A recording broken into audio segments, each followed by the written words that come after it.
প্রতিটি মানুষের আশা এবং ভরসার স্থল হচ্ছে, সর্বশেষ ভরসার স্থল হচ্ছে তার ধর্ম।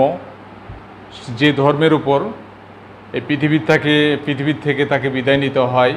তো এই ধর্ম নিয়ে মানুষের অনেক জানা এবং অনেক বোঝার বিষয় রয়েছে, যে মানুষ মনে করে যে আমি যে ধর্মের উপর রয়েছি সেই ধর্মটাই পৃথিবীর সেরা ধর্ম।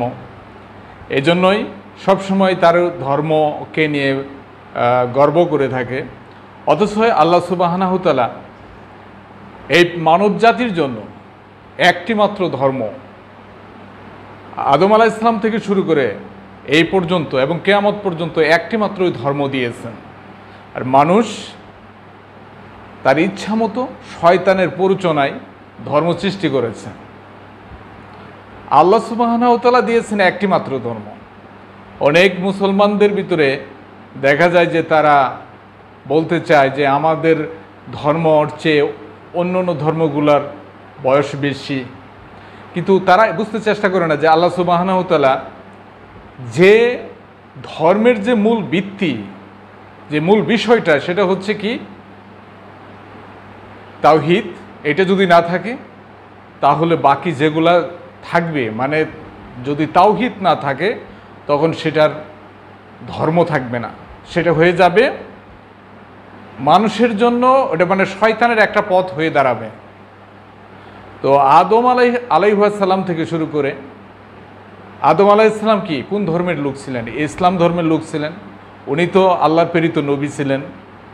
তো আদম আলাইহিস সালাম যদি আদি পিতা হয়, তিনি যদি সর্বপ্রথম মানুষ হয়ে থাকে, তাহলে কিভাবে এই সাধারণ মুসলমানদের ভিতরে এক শ্রেণী মুসলমান যারা ইসলামী জ্ঞান কম রাখে, মুসলমান নামদারি মুসলমান, আব্দুর রহমান, আব্দুল খালিদ, তারা মনে করতেছে যে আমাদের ধর্ম তো 1450 বছর বা 1480 বছর এরকম বছর হয়ে বয়স হয়েছে, আর অন্য অন্য ধর্মগুলোর তো অনেক পুরাতন, ওই ধর্মগুলা খুবই ভালো ছিল।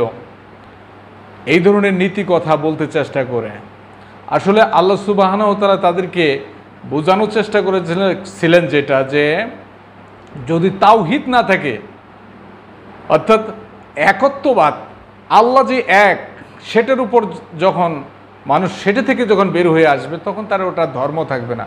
অর্থাৎ ওইটাই হচ্ছে জাহান্নামের পথ। ওই পথটা দিয়েই মানুষ জাহান্নামে প্রবেশ করবে। তো আদম আলাইহিস সালাম কী ছিলেন? তিনি আল্লাহর প্রেরিত প্রথম মানুষ এবং তিনি নবী ছিলেন।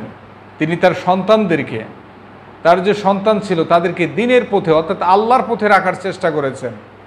তা আদম, ঈসা, মুসা, দাউদ, সুলাইমান থেকে শুরু করে সমস্ত নবীরা কোন ধর্মের উপর ছিলেন? তাওহীদের উপর ছিলেন। লা ইলাহা ইল্লাল্লাহ। এই লা ইলাহা ইল্লাল্লাহ যখন থাকবে তখন সেটা ধর্ম থাকবে। যখন লা ইলাহা ইল্লাল্লাহ থাকবে না, তার সাথে যে নবী থাকবে, যে রসুল থাকবে, লা ইলাহা ইল্লাল্লাহ আদম সাফিউল্লাহ, লা ইলাহা ইল্লাল্লাহ মুসা কালিমুল্লাহ, লা ইলাহা ইল্লাল্লাহ ইব্রাহিম খলিলুল্লাহ, এরকম নবী এবং রসুলদের নামের সাথে মহান আল্লাহ তার নামটাকে যোগ করার জন্য প্রতিটি নবীর কাছে এই দায়িত্ব দিয়েছেন যে আল্লাহ ছাড়া কোনো ইলা নাই, আল্লাহ ছাড়া কোনো মাবুদ নাই, বিশ্ব ব্রহ্মাণ্ডের একমাত্র মালিক হচ্ছে আল্লাহ সুবহানাহু ওয়া তাআলা। তিনি এই দায়িত্ব দিয়ে নবী এবং রসুলদের পাঠিয়েছেন। কিন্তু যাদের জ্ঞান নাই তারা মনে করে যে আমাদের ধর্মটা হয়তো পুরাতন ধর্ম না। মুসলমানদের ভিতরে এই কথা বলতে শোনা যায়। আসলে এই ধরনের মুসলমান তাদের ইসলামী জ্ঞান কম থাকার কারণে অমুসলিমদের কথার সাথে তারা সুর মিলায়। অথচ লা ইলাহা ইল্লাল্লাহ যদি না থাকে, তাহলে যত ধর্মই রয়েছে, যে ধর্মের ভিতরে লা ইলাহা ইল্লাল্লাহ এবং তার সাথে আল্লাহর মনোনীত নবী এবং রসুলের যদি পথ প্রদর্শক হিসেবে কোনো নবী এবং রসুলের পথ না পাওয়া যায়, তাহলে সেই ধর্ম মেনে নেওয়া যাবে না। সেই ধর্মটাই হবে শয়তানের ধর্ম। যদি কেউ আল্লাহকে মানে, মুহাম্মদ সাল্লাল্লাহু আলাইহি ওয়াসাল্লামকে যদি না মানে, তবেই সে নকল ঈশ্বরের পূজা করে, তবেই সে এই পৃথিবীতে বিভ্রান্তের পথে রয়েছে এবং সে জাহান্নামে যাবে, চিরস্থায়ী জাহান্নামে যাবে। তাহলে কিভাবে বলে যে সবচেয়ে পুরাতন ধর্ম অমুসলিমদের অমুক ধর্ম তমুক ধর্ম। আরে সর্বপ্রথম ধর্মই হচ্ছে একমাত্র ধর্ম, এখানে শ্রেষ্ঠ ধর্ম ইসলাম নয়, একমাত্র ধর্ম হচ্ছে ইসলাম। আর যত ধর্ম রয়েছে সবগুলো হলো নকল ঈশ্বরের পূজা তারা করে থাকে, নকল ঈশ্বরের আবাদত করে থাকে, যেটা আল্লাহ সুবহানাহু ওয়া তাআলা বারবার নিষেধ করেছেন এবং আল্লাহ সুবহানাহু ওয়া তাআলা বলেই দিয়েছেন, যারা আল্লাহর সাথে শরিক করবে তারা কুশ্চেনকালেও আল্লাহর কাছে ক্ষমা পাবে না। তাহলে বহু পুরাতন ধর্ম, একমাত্র ইসলাম ছাড়া এই পৃথিবীতে কোনো ধর্ম নাই। আর পৃথিবীর শ্রেষ্ঠ ধর্ম ইসলাম সেটাও বলার দরকার নাই, একমাত্র ধর্ম হচ্ছে ইসলাম। আর তাছাড়া যত ধর্ম রয়েছে, যেমন যীশু খ্রিস্টের যে ধর্ম, তারপরে গৌতম বৌদ্ধর, তারপরে ইহুদিদের যে ধর্ম, এগুলা কালের বিবর্তনে মানে ইসলাম বিশেষ করে ইহুদিদের ধর্ম এবং খ্রিস্টানদের ধর্ম কালের বিবর্তনে তারা বিকৃত করার কারণে তারা ইসলাম থেকে তাওহীদ থেকে বের হয়ে গেছে। সুতরাং বিশ্বের একমাত্র ধর্ম হচ্ছে ইসলাম। যারা বলে যে আমাদের ধর্ম পুরাতন, আমাদের ধর্ম আদি ধর্ম, এরা মানে নকল ঈশ্বরের পূজা করে, আর যারা এটাকে সমর্থন করে তারাও নকল ঈশ্বরের পূজাকারীদেরকে সমর্থন দিয়ে থাকে। তো আমার মুসলমানদের ভাইদেরকে বলতে চাই, একমাত্র ধর্ম শুধুমাত্র কেবলমাত্র ইসলাম।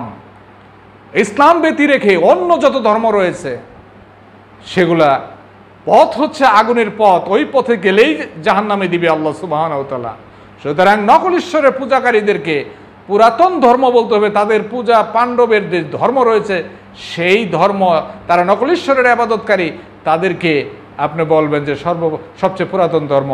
এই কথা থেকে বের হয়ে আসুন, একমাত্র ধর্ম বিশ্বের ভিতরে সেটা হলো ইসলাম।